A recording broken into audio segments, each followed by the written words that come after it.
Good morning to all of you.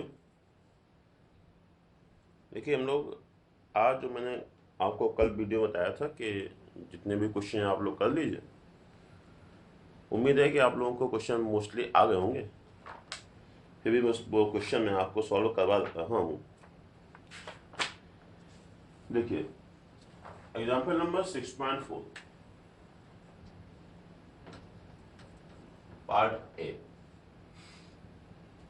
Part ये कह रहा है predict the direction of the induced current.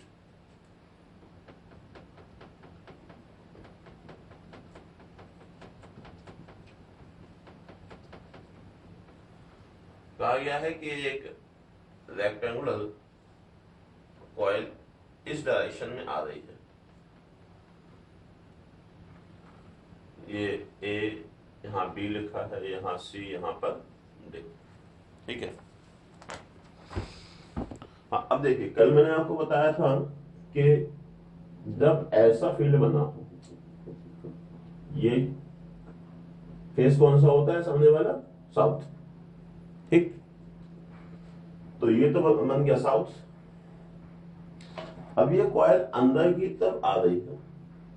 ठीक, तो अंदर आने का अपोज होगा। अपोज के लिए लोअर पोर्शन साउथ बनाएगा, अपर नॉर्थ बनाएगा। और किसी भी कॉइल में अगर करंट एंटी क्लॉकवाइज डायरेक्शन में फ्लो हो तो वो नॉर्थ बनाएगा, और अगर क्लॉकवाइज में हो तो वो साउथ बनाएगा। ठीक है, तो लूप अंदर आएगा, अंदर आने का अपोज, इसका मतलब क्या है? लूप का जो लोअर पोर्शन होगा वो साउथ बनाएगा, अपर नॉर्थ बनाएगा। अपर नॉर्थ तो करंट कैसे फ्लो हो जाएगी? एंटी क्लॉकवाइज डायरेक्शन में। ये हो जाएगा डायरेक्शन ऑफ इंड्यूस करंट। ठीक है, इसके बाद क्या है? इसके बाद है पार्ट बी। देखो भाई, उसी में है 3।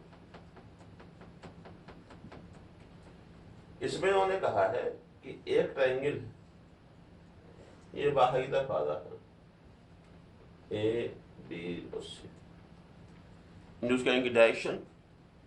अब देखिए इसमें क्या है? इसमें यह है कि ये कॉइल बाहर आ रही, तो बाहर आने का फोर्स, ये फील्ड साउथ है। बाहर आने का फोर्स का मतलब कि इसको अंदर खींचेगा। अंदर कब खींचेगा? जब ये फील्ड इसके लोअर पोर्शन को करेगी अट्रैक्ट। तो कब कर पाएगी? जब इसका लोअर बनाएगा नॉर्थ पोल। लोअर नॉर्थ होगा तो आपका क्या होगा? साउथ होगा। अपर साउथ होगा तो करंट कैसे फ्लो हो जाएगी? क्लॉकवाइज डायरेक्शन में। ठीक, इसके बाद पार्ट सी।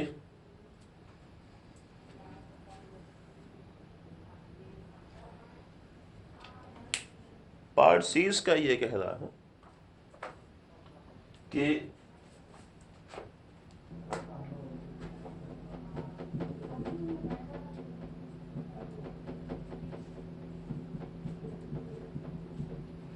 ये इसमें इस तरह का कोई इरेगुलर शेप का बना हुआ है। ये इस डायरेक्शन में मूवमेंट चल रहा है। ये ए, ये बी, ये सी, ये डी। ठीक, बाहर ये आ रहा है, इसका मतलब क्या हुआ? कॉस क्या है? बाहर आना। बाहर आने का अपोज, इसका मतलब क्या होगा? ये फील्ड कौन में साउथ है। अब उसका मतलब ये फील्ड से करेगी अट्रैक्ट, तो लोअर बनाएगा नॉर्थ, अपर बनाएगा साउथ। लोअर जब नॉर्थ होता है तो साउथ को करेगा अट्रैक्ट, तो लोअर नॉर्थ ये साउथ हो जाएगा, तो हो जाएगा अट्रैक्शन। लोअर नॉर्थ, अपर साउथ, अपर साउथ तो करंट क्लॉकवाइज डायरेक्शन में। ये हो गया। ठीक, ओके। अब आइए इसके बाद एग्जाम्पल, एक और एग्जाम्पल मैंने आपको दिया था सॉल्व करने के लिए। इसमें है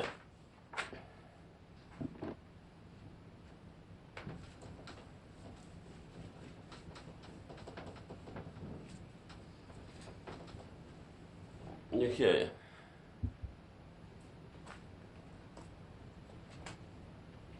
6.5 एग्जाम्पल नंबर, इसका पार्ट 1। ये क्वेश्चन सीबीएसई ने पूछा हुआ है। ये तीनों जो पिछले बताए थे वही पूछे हुए हैं और ये भी पूछा हुआ है। आपसे इस तरह का एक फील्ड दिया गया है,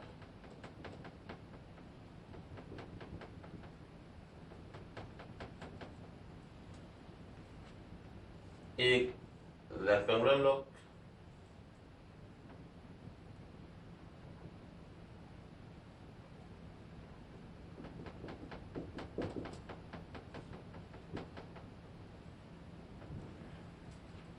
दूसरा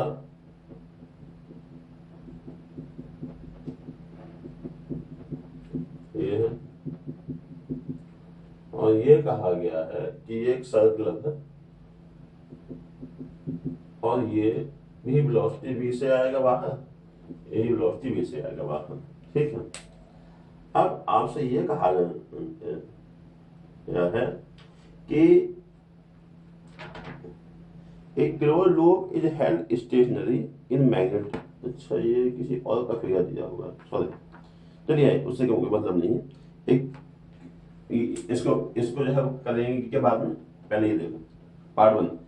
A closed loop is held stationary in the magnetic field between the north and south pole of the two permanent magnet held fixed can be hoped to generate the current in the loop by using very strong magnet। देख समझो, यहाँ भी उन्होंने कहा है एक N, ये S, इनके बीच में एक लूप रखा हुआ है। क्या इसके अंदर इंड्यूस करंट प्रोड्यूस हो सकते हैं अगर हम इसमें बहुत ज्यादा इंटेंसिटी का मैग्नेटिक फील्ड अप्लाई कर दें? लूप स्टेशनरी पोजीशन में है। देखिए, आप लोगों को पता है, मैं आपको बहुत बार समझा भी चुका हूँ, फैराडे ने कहा था कि करंट, इंड्यूस करंट तभी फ्लो होगी जब मैग्नेटिक फ्लक्स चेंज होगा। क्योंकि स्टेशनरी पोजीशन है, स्टेशनरी पोजीशन पे कोई फ्लक्स चेंज नहीं होगा, इसलिए यहाँ पे कोई इंड्यूस करंट नहीं बनेगी। ठीक, पार्ट बी क्या कह रहा है, देखिए आइए। पार्ट बी कह रहा है closed loop moves normal to constant electric field between the plates of the large capacitor is a current induced in the loop when it is wholly inside the region between the capacitor plates, when it is partially outside the plates of the capacitor the electric field is normal to plane of loop। ठीक है, आपसे कहा गया एक loop capacitor के अंदर रखा हुआ है, उसको कैपेसिटर से बाहर या अंदर कर रहे हैं, मूवमेंट चल रहा है, क्या इंड्यूस करंट प्रोड्यूस हो सकती है? देखिए बेटा, हमेशा ध्यान रखिएगा, induce current change in magnetic flux की वजह से ही होता है, और मैग्नेटिक फ्लक्स कहाँ से आएगा? मैग्नेटिक फील्ड से। इलेक्ट्रिक फील्ड के चेंज होने से कभी भी कोई इंड्यूस करंट प्रोड्यूस नहीं हो सकता है, और कैपेसिटर के अंदर एनर्जी इलेक्ट्रिक फील्ड के फॉर्म में स्टोर होती है, इसलिए वहां पर कोई भी इंड्यूस करंट प्रोड्यूस नहीं होगा। ठीक, पार्ट सी देखिए आइए। हाँ, पार्ट सी का ये फिगर जो मैंने सबसे पहले बनाया था, ये है पार्ट सी। पार्ट सी में ये कहा गया है A rectangular loop and a circular loop are moving out of the uniform magnetic field with velocity v. In which loop do you expect the induced EMF will be EMF to be constant during the passage out of the field normal to the loops? किसमें induce EMF constant रहेगा? देखिए आइए, induce EMF का formula मैंने आपको बताया था, minus d∅/dt, ये बताया था, या ऐसे भी कर सकते हैं ΔΦ/ΔT। ठीक, अगर हम लोग फाई की वैल्यू कहें तो फाई की वैल्यू ΔΦ क्या होता है? B.ΔA। ठीक, जब इसको बाहर की तरफ ले जाएंगे तो ये जो रेक्टेंगुलर लूप होगा, इसका ये भी वेलोसिटी भी है, ये भी वेलोसिटी भी है। थोड़ा सा इस चीज को ध्यान से समझने की कोशिश करिएगा। अगर लूप रेक्टेंगुलर है, ठीक, और ये मैग्नेटिक फील्ड में रखा हुआ था।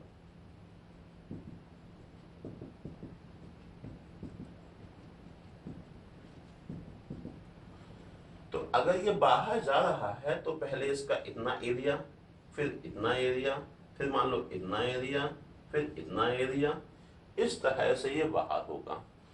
तो ये कांस्टेंट रीजन, एक फिक्स रीजन बाहर हो रहा है लिमिटेड टाइम में। ठीक।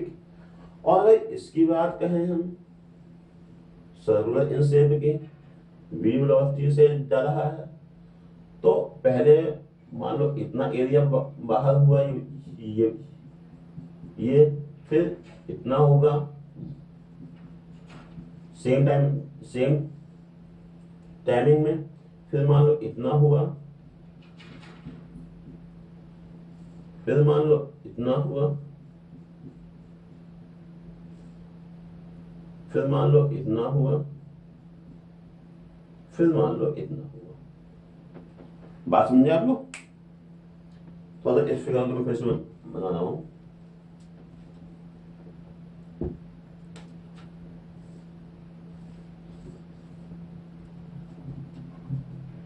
पहले इतना हुआ, फिर इतना हुआ, फिर इतना हुआ, फिर इतना हुआ, फिर इतना हुआ, फिर ठीक है बताइए, फिर इतना हो गया।